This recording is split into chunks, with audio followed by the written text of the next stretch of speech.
Baiklah, selanjutnya kita masuk ke perkembangan teori atom.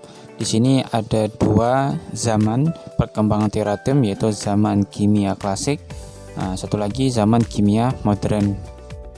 Nah, pada zaman kimia klasik, dahulu kala sebelum Masehi, ada namanya Leukipos dan Demokritos.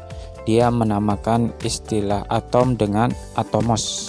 Nah, menurut Leukipos dan Demokritos, atom itu merupakan suatu benda terkecil yang tidak dapat dibagi lagi. Kemudian ada lagi yang namanya Aristoteles pada tahun 300 sebelum Masehi. Dia mengatakan di dunia ini terdapat 4 elemen, yaitu api, udara, tanah, dan air. Selanjutnya, zaman selanjutnya itu ada yang namanya alkemi. Ini merupakan penelitian dari Arab, yang mana mereka sudah mengetahui sifat-sifat zat. Nah, mereka ini fokus pada merubah logam-logam menjadi emas. Nah, pada saat zaman alkemi ini, para peneliti sudah banyak membuat simbol-simbol kimia. Nah, seperti yang ada di gambar sebelah. Nah, contohnya silver, itu simbolnya bulan sabit. Nah, itu pada zaman alkemi dulu. Nah, inilah yang disebut atau dikatakan di zaman kimia klasik, di mana pengertian atom tersebut itu tidak berdasarkan data-data eksperimen. Selanjutnya kita masuk ke zaman kimia modern. Nah, di zaman kimia modern ini perkembangan teori atom itu pertama kali ditemukan oleh Dalton pada tahun 1803. Kemudian berkembang oleh Thomson pada tahun 1900, kemudian dilanjutkan oleh Rutherford 1911, kemudian dilanjutkan oleh Bohr, dan yang terakhir yaitu mekanika kuantum pada 1926. Baiklah, kita bahas satu persatu. Kita mulai dari teori atom Dalton. Dalton mengatakan 4 teori atom. Nah, di sini yang pertama, setiap unsur terdiri atas partikel yang sudah tak terbagi yang dinamai atom. Tapi kenyataannya di sini atom masih terdiri dari partikel subatom seperti proton, neutron, dan elektron. Kemudian yang kedua, atom-atom dari suatu unsur adalah identik. Atom-atom dari unsur yang berbeda mempunyai sifat-sifat yang berbeda, termasuk mempunyai massa yang berbeda. Tapi kenyataannya, atom-atom dari unsur yang sama dapat mempunyai massa yang berbeda, yang disebut dengan isotop. Nah, isotop ini nanti kita akan bahas di bagian selanjutnya. Nah, teori yang ketiga, Dalton mengatakan atom dari suatu unsur tidak dapat diubah menjadi atom unsur lain, tidak dapat dimusnahkan atau diciptakan. Reaksi kimia hanya merupakan penataan ulang atom-atom. Tapi kenyataannya, melalui reaksi nuklir, atom dari suatu unsur dapat diubah menjadi atom unsur lain. Tapi untuk mengubah suatu unsur menjadi atom unsur lain itu tidak semudah, butuh perlakuan khusus, dan juga ya tidak semua atom bisa dilakukan itu, hanya atom tertentu. Yang keempat, senyawa terbentuk ketika atom-atom dari 2 jenis unsur atau lebih bergabung dengan perbandingan tertentu. Tapi kenyataannya beberapa unsur tidak terdiri atas atom-atom, melainkan molekul-molekul seperti O2. Nah, O2 itu molekul karena memiliki lebih dari satu, tapi memiliki satu unsur, yaitu oksigen. Nah, kondisi seperti ini maka disebut dengan molekul unsur. Oke. Nah, itulah teori atom Dalton. Nah, ada bentuknya seperti ini, bentuk seperti bola pejal. Contohnya ya seperti bola biliar atau bola golf, yang mana dia padat, berisi dan tidak bolong. Selanjutnya kita akan bahas kelemahan teori atom Dalton yang lain. Yang pertama, tidak dapat menjelaskan perbedaan antara atom unsur yang satu dengan unsur yang lain. Yang kedua, tidak dapat menjelaskan sifat listrik materi. Yang ketiga, tidak dapat menjelaskan cara atom-atom itu saling berikatan. Nah, meski demikian, teori Dalton ini merupakan sebagai pintu gerbang bagi peneliti-peneliti untuk mengemukakan teori-teori selanjutnya. Selanjutnya yang kedua yaitu teori atom J.J. Thomson, itu sekitar 1900. Nah, pada tahun 1900 Joseph John Thomson menemukan sebuah partikel penyusul atom, biasa disebut dengan elektron, melalui percobaan sinar katode. Jadi J.J. Thomson ini menyanggah atau menentang teori Dalton, yang mana Dalton mengatakan atom tidak dapat dibagi lagi. Tapi menurut Thomson bisa, karena atom ini mempunyai partikel penghubung yang disebut dengan elektron, yang mana diperkuat dengan percobaan tetes minyak Robert Millikan, mana dia menemukan nilai E, sehingga ditemukan juga massa elektron atau M. Nah, di sini Thomson mengatakan atom itu terdiri dari materi yang mana berbuatan positif dan di dalamnya itu tersebar elektron. Jadi bagaikan kismis. Adapun yang positifnya itu berupa roti. Nah, jadi bayangkan seperti itu.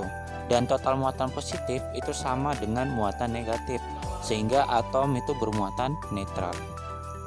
Nah, jadi oleh karena itu teori Thomson ini biasanya dikenal dengan teori roti kismis. Oke, kita lanjut ke teori selanjutnya. Yang ketiga yaitu teori atom Rutherford, yang mana ditemukan sekitar 1910. Nah, Rutherford ini menemukan inti atom ini berdasarkan percobaan penembakan lempeng emas dengan sinar alfa. Coba kalian lihat, nah ini adalah sumber dari radiasi atau radium. Nah, radiasi ini memancarkan sinar ke lempeng emas.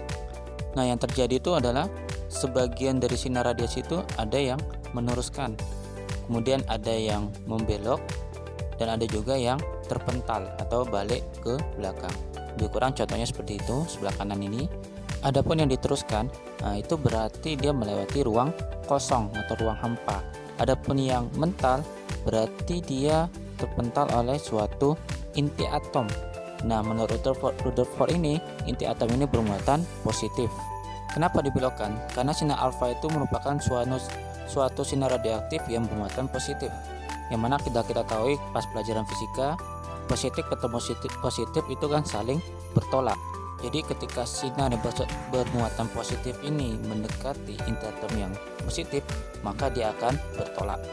Sedangkan sinar ini yang benar-benar menuju inti atom, maka itu akan dipantulkan. Nah, dari percobaan ini, Rutherford ini mengungkapkan suatu teori. Nah, ini konsep teori atom Rutherford. Yang pertama, atom terdiri dari atas inti atom yang sangat kecil dan bermuatan positif. Kenapa dikatakan sangat kecil? Karena hanya sebagian kecil yang dibelokkan atau dipantulkan. Yang kedua, hampir seluruh massa atom terpusat pada intinya. Yang ketiga, elektron mengelilingi inti atom dalam orbit tertentu pada jarak yang relatif besar dari inti. Yang keempat, oleh karena itu, atom bersifat netral.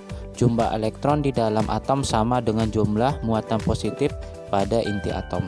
Nah, di sini model atom Rutherford sangat berbeda dengan model atom Thomson. Yang mana yang hitam ini inti atom, adapun yang merah ini merupakan elektron yang mana berlintas dengan secara beracakan. Nah, adapun kelemahan teori Rutherford ini tidak bisa menjelaskan mengapa elektron tidak tersedot dan jatuh ke inti atom. Nah, sekarang begini, kalau inti atom itu bermuatan positif, sedangkan elektron negatif, positif dan negatif itu kalau bertemu saling tarik-menarik. Berarti seharusnya elektron ini lama-kelamaan akan mendekat kepada inti atom, bahkan sampai jatuh menempel pada inti atom. Jadi seperti itu konsep teori Rutherford. Selanjutnya teori atom Bohr yang dikemukakan pada tahun 1913. Nah, bagaimana dengan teori ini?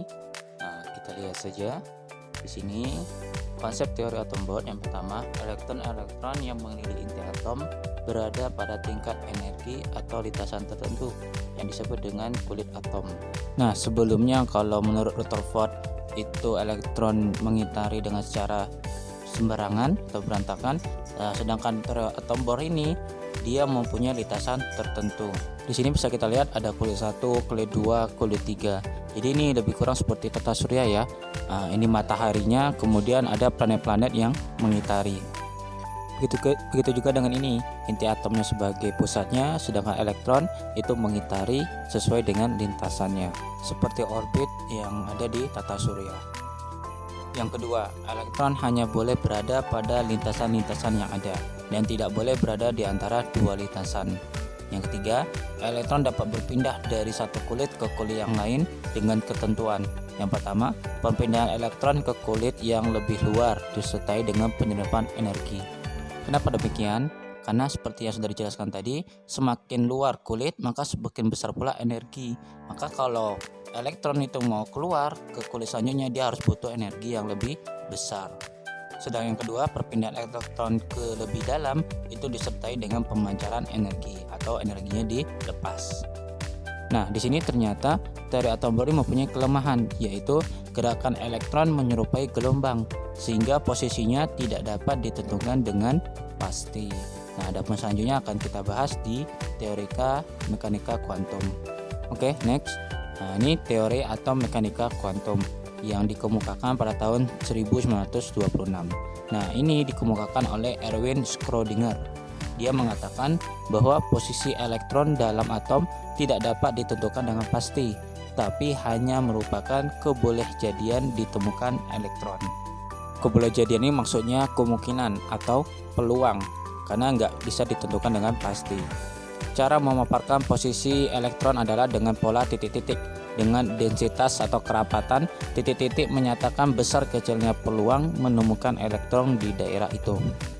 Di sini bisa kita lihat gambar, semakin banyak elektronnya maka ditandai dengan warna hitam. Adapun sedikit itu ditandai dengan warna putih.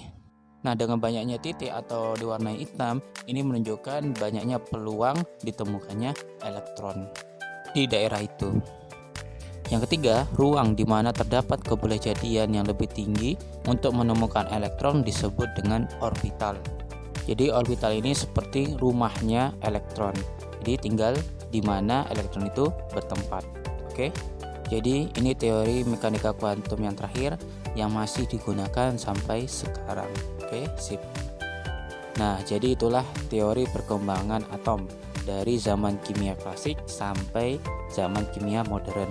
Nah, semoga bisa dipahami dan diingat perkembangan teori atom ini, dan juga ya ditulis. Insyaallah cukup sekian. Alhamdulillah, jazakumullah khairan. Assalamualaikum warahmatullahi wabarakatuh.